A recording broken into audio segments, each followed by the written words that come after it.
The following featured presentation is part of the Skywalking Network.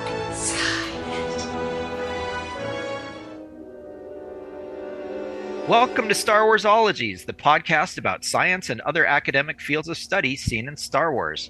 I'm one of your hosts, James Floyd. I'm a freelance writer for StarWars.com and Star Wars Insider Magazine. And I'm your other host, Melissa Miller.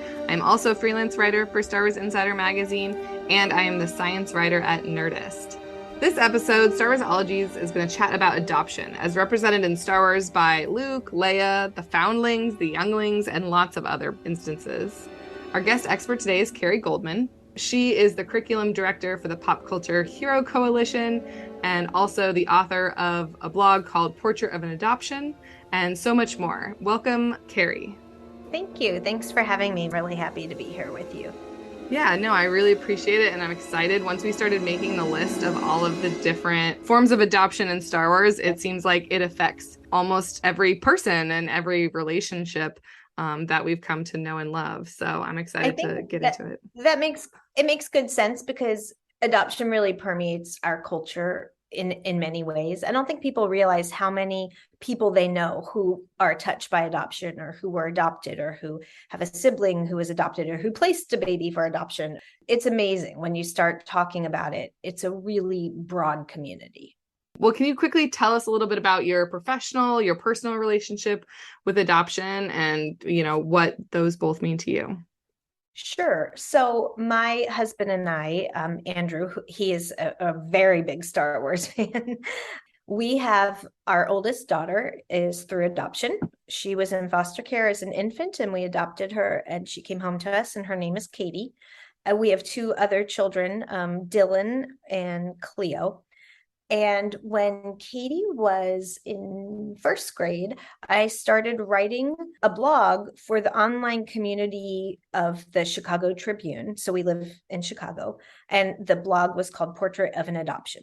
And I would share observations and stories of what it's like. We were in an open adoption. That was, maybe 12, 13 years ago. And we were on the front end, really, of these open adoptions, and particularly in writing about it or blogging about it. Many adoptions from peers of mine when I was young were closed adoptions, where you don't know the details or the history or the people that are involved on the biological side. So right. Katie's family, her birth family and our family are very close. We have a loving relationship, and I would write about it. Every now and then I would write about other things that would happen. And in November of, it was 2010 now, my goodness, it's been so long. Katie came home one day from school and she said to me, I don't want to take my Star Wars water bottle tomorrow. She had a Star Wars lunchbox, a Star Wars backpack, a Star Wars water bottle. You raised her right, clearly. Yeah. And she said her Star Wars water bottle was too small. It didn't hold enough water. And then I watched her rummage through the cupboard and pull out a pink one with a butterfly on it that happened to be smaller than the Star Wars one. It set off my mom radar, like, this isn't adding up. And I said, really, that water bottle's smaller. And she started to cry. And she said there was a group of boys that was following her around at lunch and at recess, telling her, girls can't like Star Wars. It's just for boys. You're not allowed to play with it. And when people are being mocked or bullied, they tend to respond in one of two ways. They either lash out and fight back, or they shut down and try and deflect. And in this case, Katie was, shutting down and trying to deflect. So I wrote a blog that night about it, saying anti-bullying starts in the first grade. And I wrote what was happening. And at the bottom, I put, the last line was, hey, if there are any other female Star Wars fans out there who see this, can you drop Katie a line of support? We're everywhere. And this was in 2010. So, a different world than it is today. Yeah. Needless to say, the Star Wars community found this post and had Katie's back in a huge way. One of the many, many people who wrote to my Katie was actually George Lucas's Katie, who said to my Katie, I know what it's like to feel different. I'm adopted too. I'm a Star Wars fan too. She was saying to my little girl, it's okay to be different. We've got you. It was very lovely. And that was sort of our initiation by fire into the world of the Star Wars fandom. Right. And I continued to do my writing around adoption, but there were more eyes on it because more people were interested in Katie's story. And I had a vast pool of people who wanted to share their own stories. Mm-hmm. And so when I started doing my series, which was called 30 Adoption Portraits in 30 Days, I would give my platform basically over to someone else, one after another. And the reason I did it in 30 Days of November is that November is National Adoption Awareness Month. Okay, so there's a lot of publicity around adoption and adoption awareness in November. In the first year or two of the series, many of the stories that were submitted were by adoptive parents. And many of those stories were just really, the glowing, positive story of we wanted a baby, we were sad, we had a hole in our hearts, we had a home, and we filled it. As the years went by, I started receiving a lot of submissions that really deepened the dialogue around this blog, because many of the submissions were from adoptees who were older, who were talking about the pain, the loss, the sadness, the feelings of abandonment, the holes.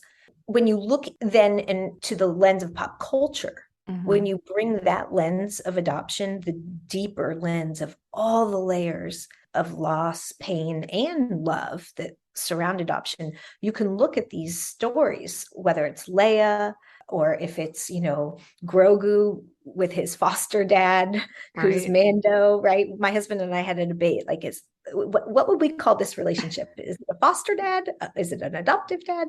But you can see that on all the different sides, there's yearning and there's pain as much as there is love. Yeah. Talking about just the fandom's, embracing of Katie is really powerful to me. I mean, I'm a woman. I've been a Star Wars fan for as long as I can remember. It definitely came down from my parents. So I'm curious, did, Katie's fandom interest in Star Wars, did that come straight from you and your husband? That's a great question. That is a great nature versus nurture question you've just asked, because I actually addressed this in subsequent articles about Katie. Katie's birth mom, who we have a relationship with, not her birth father, was not really a Star Wars fan. It wasn't something she knew or paid much attention to. However, my husband is a huge Star Wars fan. And from the earliest of ages, Katie really gravitated towards our fandoms. You could see that she wanted desperately to be like mommy and daddy. My husband is a huge White Sox fan. We're big pop culture fans, Star Wars fans. This was a kid who was wearing her White Sox onesies and her Star Wars onesies before she could talk. I remember taking her to Target when she was 6 and getting ready to start first grade and saying, have at it. What do you pick your lunchbox, pick your backpack. Yeah. And there were a sea of pink, princessy backpacks. And she made a beeline for the Star Wars one. Because she wanted to be like dad. She wanted to be like her family. It was that nurture that she wanted to identify with. Amazing how powerful it is to see those shared fandoms. It transcends the bloodline. That really reminds me, I don't have kids myself, but I went baby registry shopping with a friend who was pregnant in 2019. And I think it was Pottery Barn, because I made a decision never to shop there again. They have great Star Wars stuff at Pottery Barn. Yes, but the checkout, the woman who, gave us the registry gruns was like, aren't you shopping for a baby girl? Like, why are you in the Star Wars section? And I was like, what? Are we still having this conversation in 2019? We are still having this conversation, sadly. That's just my head exploding. Well, and I feel like we've made progress in some ways, and I see how far we've come even since 2010, and yet every couple of years I see another viral story of some little girl who has been told Star Wars is for boys. I do think we're making progress, but those gender marketing norms are really strong. So Carrie, tell us about, adoption in Star Wars. It's practically every other character. Something that I think is very interesting, when my daughter, through adoption, Katie, had her experiences with being bullied for being a Star Wars fan, she received a lot of letters of support. And one of the letters she received was from Katie Lucas, who is the child of George Lucas, who is also adopted. And so because I know that he had a child, at least one through adoption, it is no surprise to me that we see adoption as a theme playing out in Star Wars. And as someone who's an author, I'm an author, and I will tell you, you write what you know. You write what you live, and then you expand it with your imagination. So if you're a family with adoption and one of your children has come to you through adoption, it's not a surprise to me that you would build adoption into so much of the storyline. I don't know if everyone knows that George Lucas had a child through adoption, but it certainly does add a little bit of insight into a pro-adoption stance in the shows. The world of adoption is fascinating and it's in flux. When the Star Wars was originally written and when these first movies came out, when episodes 4, 5, and 6 came out back in the 70s and the 80s, adoption was largely what's called closed, which meant that children were placed with families, and the adoptive families usually had very little knowledge about the biological families of the children. Legally, adoptees were pretty much stripped of their rights from their first family. New birth certificates were issued with the last name of the adoptive family. Really, like any history biologically was sort of erased legally. There was a lot of stigma that came with it, secrecy. There were people who didn't tell their children sometimes if they were adopted. The storylines that featured adoption were largely super positive, like happy ending, you got your baby and life goes on. And the idea that as long as the baby is placed in a loving home, everything's going to be fine. Years of research have shown us that it's just not that simple, that people are more complicated and that it's not healthiest, quite frankly, to have secrecy. So you look at the storyline with Luke and Leia and how theirs was a basically closed adoption. I mean, they didn't grow up knowing as children who their biological parents were. Yeah. Luke knew he was adopted and he knew his dad's name, but he didn't know anything truthful about him. That's correct. That's correct. There wasn't access, right, to the information. And so that makes sense to me that follows how adoption played out in the 70s and 80s. Even if you knew you were adopted, that was a full stop then. You didn't have Facebook and relationships and, birth family reunions. I find it interesting that now the people who are writing current series, people who are writing Mandalorian, people who are writing Obi-Wan, there are adoption stories in here, but they're different. Like Grogu, it's widely acknowledged from the start that, he's a foundling of some sort, that he's not with his biological family, nor is the plan really to reunite him with his biological family. It's to reunite him with the Jedi. And of course, the Jedi could include his biological family, but it brings you into the question of what makes a family. What do we share? How do we identify family? When you look at like the Jedi adoption of the foundlings, originally they would go around, right, testing the blood to see if someone qualified.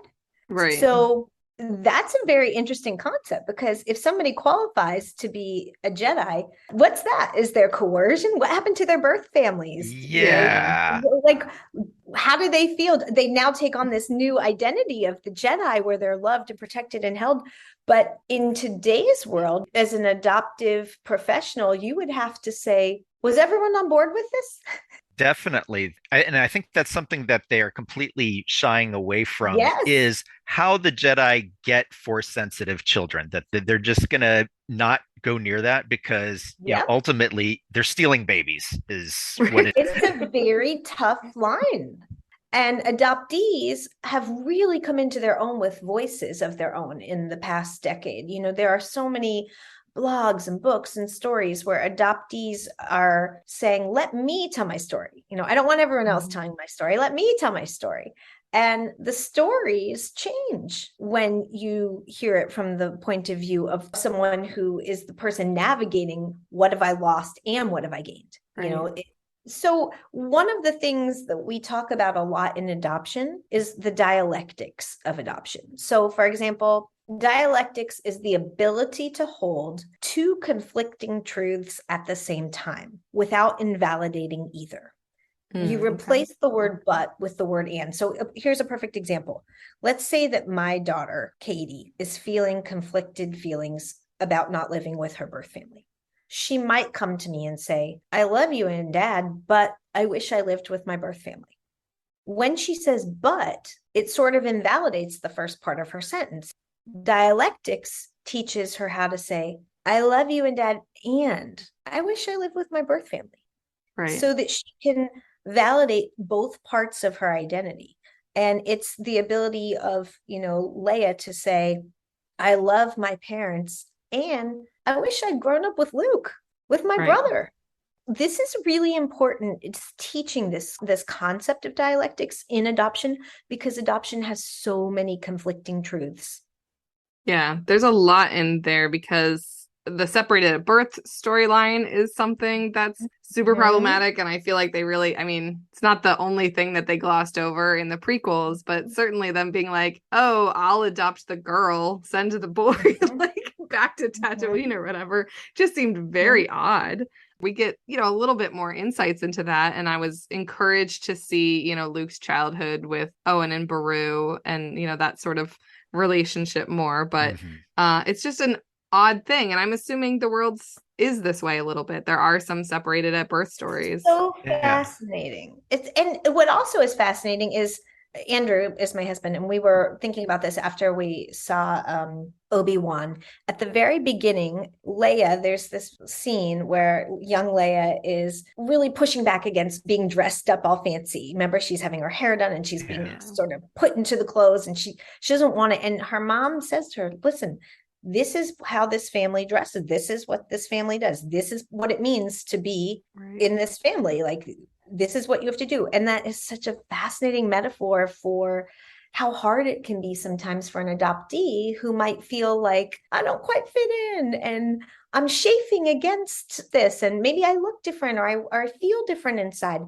And what I think is so beautiful is that by the end of that same mini series, she's being dressed, but her mom has, in the process of losing her for a while and fearing losing her while she was being taken care of by Obi-Wan after she got lost, the mom has softened and has compromised a little and isn't forcing Leia to necessarily have to look exactly how the mom wants. And Leia is more willing to wear what they want her to wear because she feels like she has more choice. And it's really brilliant writing, because this is a real metaphor for adoption, where if you squeeze too tight as an adoptive parent, if you say, this is what is expected of you and this is how our family is, the kids are going to chafe. We see Leia run away. She ends up getting kidnapped because she ran away, because she didn't like being told this is what this family does. Right. And in the end, she comes back in and everybody is a little more flexible around, identifying with, this is who you are inside. And this is also what we expect of you in our family. And I think anyone who's in an adoptive family has seen this push-pull play out. Does Leia know she's adopted? Now I'm having this question.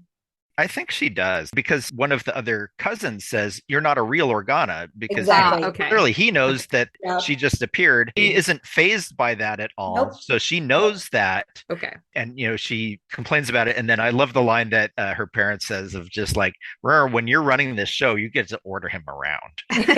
And that's right. It's and at the very end, they affirm that, she is as real as any of them. But as like you said, Carrie, that flexibility of you get to be the Organa side wearing these clothes, but you also get to be Leia by adding that holster.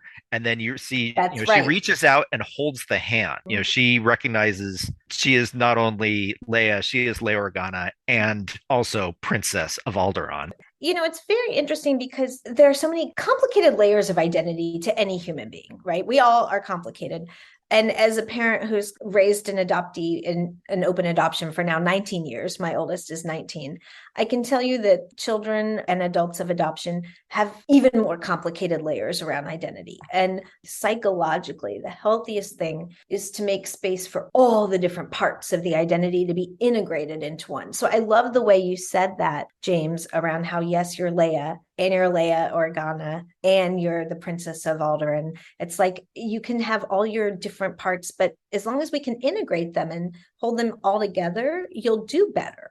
I think that is a concept that really needs to play out. And I think it would be very interesting to see how it plays out. I don't know if we'll learn more about Grogu or where we'll go with that, but his relationship with Din Djarin is fascinating because that's a very pro-adoptive storyline. He sort of has the opportunity to reunite with his group, which would be the Jedi. I'm not going to say birth family because the Jedi aren't exactly his birth family. Yeah, I remember that scene where the armor is like, oh, you have to reunite him with his people, and taking that to mean the Jedi and not whatever little green planet. I took it that the armor didn't really know, and maybe in her mind that she thought the Jedi and the little green people were one and the same. And so just reunite him with his people meant find the planet of little green Jedi. But I can see now what you're saying is, just reunite with the people. It could be the Jedi. It could be the green. We're going to have to come up with a name for Yoda species, even though there isn't a name. Yes, the Yodas. The Yodas. All right, well, let's get in more to the idea of found families too, because there's a lot of friendships and stuff that feel that way. We know the background of Rey's family now finally by the end, but you know, Finn is, we talk about are the Jedi's kidnapping kids, definitely the First Order are kidnapping kids with Finn. And I think we just don't know anything about Poe, and yet they really feel like a family. Yeah, they do. I think in some ways, the idea of your chosen family, right, where you choose your family, it's a theme that we see throughout pop culture. We'll see it in all different storylines, but it plays a big role in Star Wars. And I agree that we really see it in Episode 7 with Rey and Finn and Poe. Each of them so isolated and alone and really struggling to have a community around them. They didn't have that. Right. And they find each other and form a family. Family, we don't have to look the same. We don't have to be the same race. We don't have to be the same bloodline. And as we're seeing, nor do you even have to be the same species if you start to look at family in Star Wars, because Star Wars has so many different species, and we see, these cross species foster care that happens. For example, Mando is fostering Grogu for all intents and purposes. And that's across species. What I do think is that adoption is a concept that we can use as long as we're talking about sentient beings. So if you say, well, is BB-8 part of the found family or C-3PO? It starts to get complicated because you have to be like, okay, are these sentient beings? Who is available to be part of a family? But then I think about how we love our dog as if he's a member of our family, Right. Yeah. The idea of what makes a family, it depends on who's answering it. I would like to posit the theory that maybe Grogu is Din Djarin's foster parent. Is there anything to that? Because I see it a little bit like, I don't know. I get that Grogu is very childlike and we literally call him the child and stuff. But, Din Djarin was certainly in need of some family and some stability and, some childlike wonder or whatever that I feel like he's really gotten from this relationship. Yeah. I think I don't know if I would go as far as saying that the child is the parent, but certainly it adds a whole new layer to Din Djarin's character as he becomes a parent, not necessarily by immediate choice, but by a simple action he takes that then steamrolls into, I've now got a son, that I'm now space dad. And I have Space Son, not to be confused with Space Dad Kanan from Rebels. I think it just gave Din Djarin such a sense of purpose. When I became a father, it gave me such a sense of purpose, and it was a learning experience for me because as you learn things about, not only taking care of a child, but realizing what it is to be a parent. And all the responsibilities. The responsibilities, and it changes who you are. And so, we see that with Din Djarin. Changing, it realizes, I can't just do the same things I did before because now I have to dedicate so much time Right. for And that's this the and that. comedy bits too, like when he's trying to keep Grogu from eating the frogs, right? Like the frog spawn. There's comedy there because anyone who is a parent knows that feeling of, oh my God, you turn around for 1 second and your child's eating another species, the last of them, The last of committing them. genocide right there in the back of the spaceship. Okay. This is actually really helpful because I, as like a conservationist and biologist and animal lover, I have serious issues with Grogu because he keeps killing things. But you're giving me at least a little bit more patience with the idea by reminding me that toddlers do this sort of thing. There's just lower stakes. Well, they have very poor judgment, right? They just have poor judgment. They have no judgment. Sometimes they're just not thinking. Yeah, although I will say that teenagers too.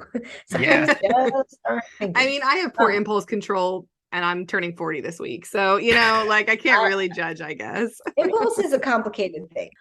As a parent, there's that feeling of I blinked, I turned around and oh my goodness, the mischief. And so he finds himself in the role of father or father figure of having to be the disciplinarian, the enforcer, the provider. But it's also fascinating because Grogu is not a helpless infant, right? This is not a typical infant adoption where you have a powerless infant. I mean, Grogu is an incredibly powerful force and has the force. So that's complicated too. Is that an older child adoption? Is that an infant adoption? Right. What would you consider that to be? No, and I'm totally open to the idea that I don't have the same perspective on it because I'm not a parent. That, to me, it's almost more of a like two-way sided, we're both influencing each other for the better. Yeah, no, but when you pointed out, Grogu clearly is, because I hang out with enough toddlers to know that, definitely Grogu is still in that phase. Right. He's like the wise, powerful toddler. It's actually a very terrifying concept. Yeah. And I think that goes back a little bit to the Jedi procuring Force-sensitive children. I'm sure there's a lot of parents that are like, yes, please take my child. They're levitating things and throwing them around the room, and we don't know what to do. And so it's like, please help. Like the school for the gifted, the Jedi right. Gifted. Exactly. It's interesting because going back to that idea of what is a family, what do children need to be raised? What do children need to be raised with love or with attachments? When we see someone who has abandonment issues, who has attachment issues, someone who's gone to the dark side of the Force, because they felt rejected or unloved, what are all the things that played a role in that happening? And that is a story I think that very much relates to the concepts of adoption, because I think that we all struggle with fears of abandonment. We all struggle with attachment. We all struggle with our dark side, but it's made much more real in someone who has an origin story that includes adoption. There is a very real history where someone has been separated from their family, and that never disappears.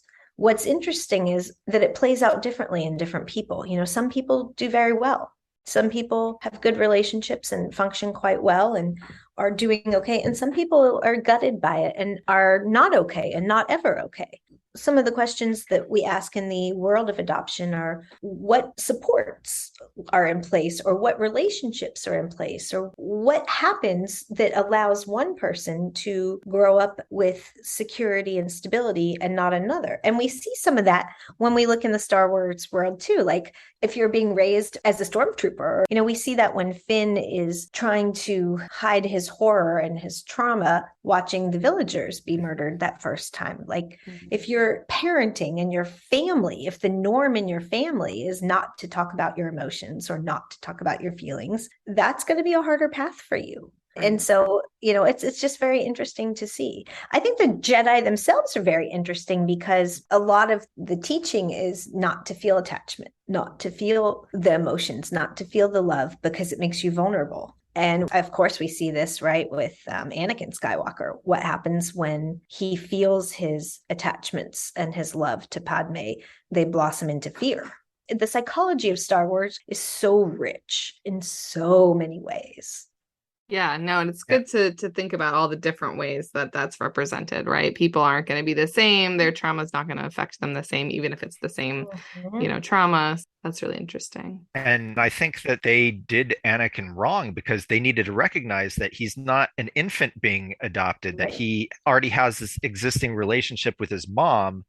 So they need to work with that more. They need to maybe let him know that, you know what, his mom's okay, that Right. hopefully we bought her out of slavery. You can at least rest assured that, you know, she's being taken care of. Maybe even help them still communicate, but less and less. Yeah, Just like so have a that more open adoption. yeah, exactly. Yeah, And because exactly. he's immediately just cut off, walk away. Yeah, it's not healthy. And then the person who takes him away gets killed a day later.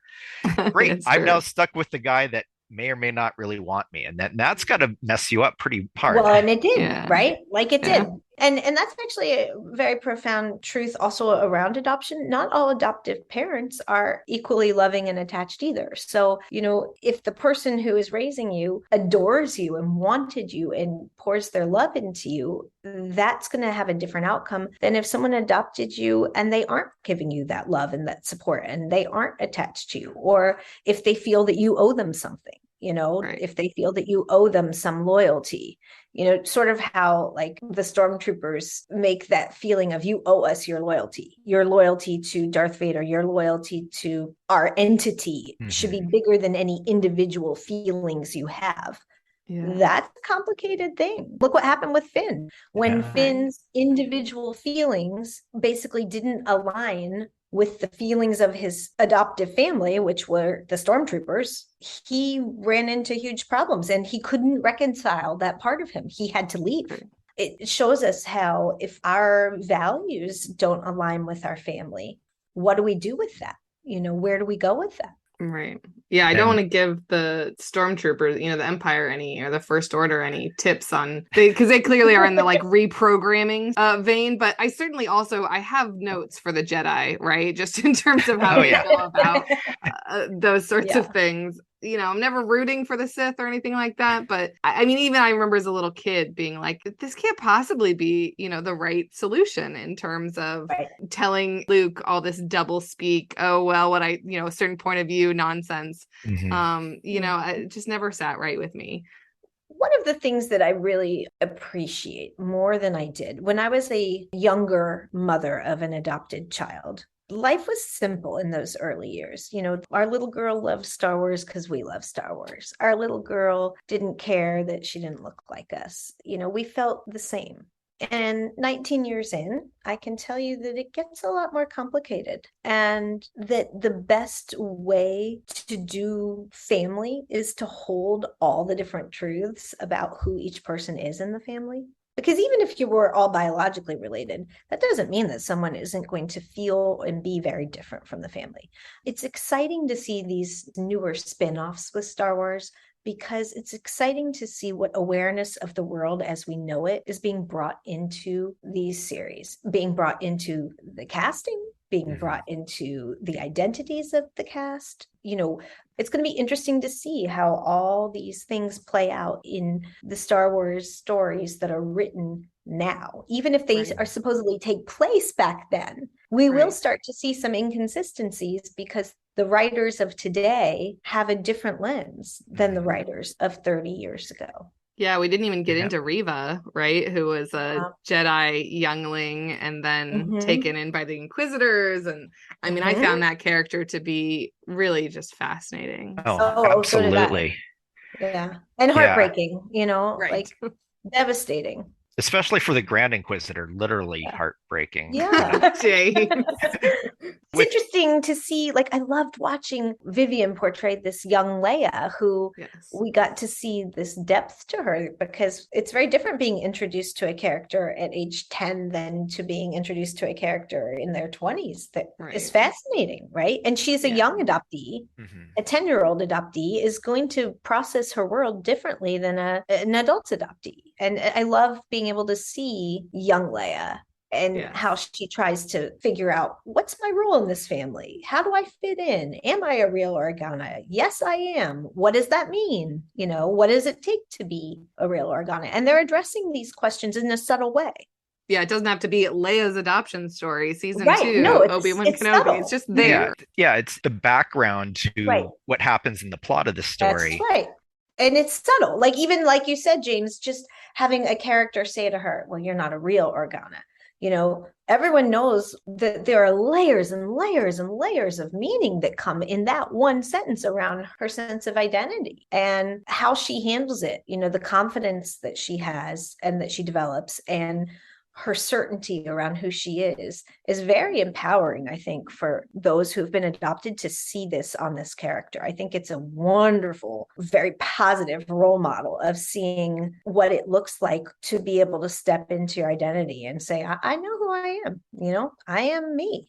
No, I didn't even think of it as a role model thing. Right. Yeah, using the story of Obi-Wan Kenobi, the show, as a way to help empower adoptees. Right. To embrace all the different parts of themselves, right? Like in the end, Leia is able to have her whole story. And there are parts of her that were a little suppressed because they didn't quite align with what the adoptive family wanted. And in the end of that series, she is able to say, well, this is part of me too. And I'm going to be both and. And that's very empowering. I think it almost works in reverse with Owen and Beru, that, their acceptance now of Obi-Wan as the uncle that gives them the toy is like they've embraced now the fact that, Luke is not just their adopted son, that he also has a larger role as the son of Anakin Skywalker. Yep. It's allowing the open adoption part in, right? Our daughter obviously always lived in our house, but I would send letters to her birth mother. I would mention her. We would show a picture. It was like, yes, you do have attachments and links and other people in your life that are outside of this immediate core adoptive family. And I like that they show that. It's a really very expansive, sort of collaborative, empowering, positive way to spin it. Well, I'm curious if you can watch Star Wars just as a fan, or are you always now thinking about this sort of aspect? I cannot watch it just as a fan. Yeah, it's too hard. I'm always, especially because I'm writing curriculum that is being used across the country in the YMCAs for social emotional learning and bullying prevention. It's being written through the lens of pop culture. So we use anecdotes and stories and favorite, movies and characters to then teach these lessons around conflict resolution or identity or all of that. And so every time I watch anything, there's the part of my brain that's like, what lesson plan could this be? Exactly. You're just taking notes every now and then. Yes. Right. It's constant in every way, body positivity. Louisa from Encanto is a great example of strong and a different girl than the typical girl we see. And, so it really is impossible for me to watch anything without thinking, what's the teachable moment? Right. Once you've learned to see some of these themes, you can't unsee them. So when they play out, as they do in popular storylines, it's actually really fun to make note of it, because it's also just a great way to connect with kids and other adults. Right. It's a lot easier to talk about social anxiety or depression or, being bullied through the commonality of it happening to a character in one of your favorite fandoms. It feels much less risky and frightening to, let's say, a middle schooler. A middle schooler would much rather talk about one of their favorite characters having panic attacks than bearing their own experience to their peers. So it's really very, very powerful to use. Well, do you have a favorite Star Wars character? I really, really like Rey. I also really like Rey because our family did go to London to watch some of the filming of Episode 7. And so I was particularly emotionally attached to Episode 7. Lucasfilm invited our family to join the family of a boy who it was his Make-A-Wish. And his Make-A-Wish was he wanted to watch some of the live filming in Episode 7. This was in fall of 2014. And the little boy whose Make-A-Wish it was an 11-year-old boy. And they thought he'd have more fun if he had a friend on set. And at that point, Katie, my daughter, was 11, and they remembered how she'd been bullied for being a girl who liked Star Wars. So they reached out to our family and said, would your family like to do this set visit together and be, companions? And amazing. We did. And then we became friendly because we had this incredible shared experience. And you couldn't talk about it with anybody. We couldn't talk about it with anybody. We turn around and there's Harrison Ford, and Chewbacca had his backpack, oh my God, I'm forgetting his bandolier. And he comes over to our kids and he opens his bandolier and there were lollipops inside. And he starts giving kids lollipops. And I've always wondered what was in there. lollipops apparently, and Yeah. we had all these wonderful memories. So I got a Amazing. real closeness with Ray, and he pulled through. He and Katie, they both graduated high school this past year. He got Good. over it. I was so Yay. worried about the end of this story. He made it through, and it's just yet another example of like the Star Wars family that forms and the way that people adopt each other and take each other on. It's lovely. Wow, that's a great story. Well, do you have advice for people who sort of want to follow maybe a similar trajectory in terms of telling their personal stories and then, turning that into something the way that you really have, writing books and the pop culture lesson plans and all of that? I think the hardest part is just to actually do the writing of it, like get it out there, right? Because the publishing of it or the posting of it or the sharing of it, you might not be ready to do that for 15 years. It might be 20 years. But while the thoughts are inside of you, I think it's so important to just write them down. Just share your thoughts. Even if you're a Star Wars fan, if you sit with your computer while you're watching Star Wars, and you're just taking notes of your thoughts. You could make an incredible blog one day. It's just, you just have to collect the raw material. Just don't be afraid to write down what you're thinking. If people want to follow you on social media or tell us about any of your books that you might have coming up soon. A co-author and I did write a 3-book trilogy about a female Star Wars fan named Jazzy. It's a children's middle grade book, and it's about an adoptee. It's called Jazzy's Quest. Adopted and Amazing is the first book.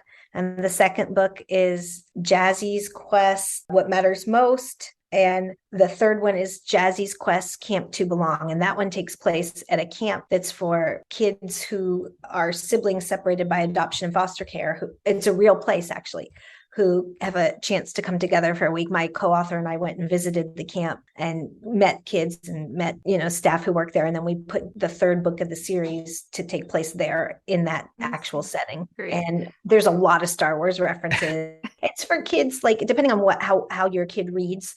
It's chapter books, and each book doubles the length of the one before. So Jazzy's Quest, Adopted and Amazing is like a short chapter book for maybe 8-year-old, 9-year-old. The next book's a little longer, and the third book is a little thicker to read. Twitter is at Carrie M. Goldman, and on Facebook, I'm Portrait of an Adoption.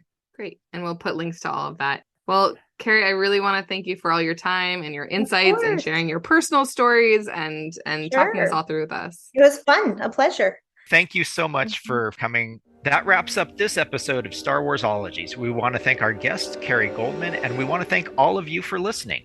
If you have an idea for a topic for Star Warsologies or know an expert we should interview, let us know at Star Warsologies on Twitter and Instagram or at starwarsologies@gmail.com. That's Star Wars OLOGIES.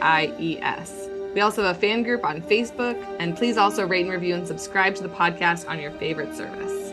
No topic is off limits, even whether Arabesh is an alphabet or just a font. We are part of the Skywalking Network, where you can also find a variety of other great shows about Star Wars, Disney, and Marvel, including Resilient Squadron, the Neverland Clubhouse, and the flagship show Skywalking Through Neverland. You can find all of these shows at skywalkingnetwork.com. See you next time on Star Warsologies when we discuss the importance of cellular and molecular biology in Star Wars.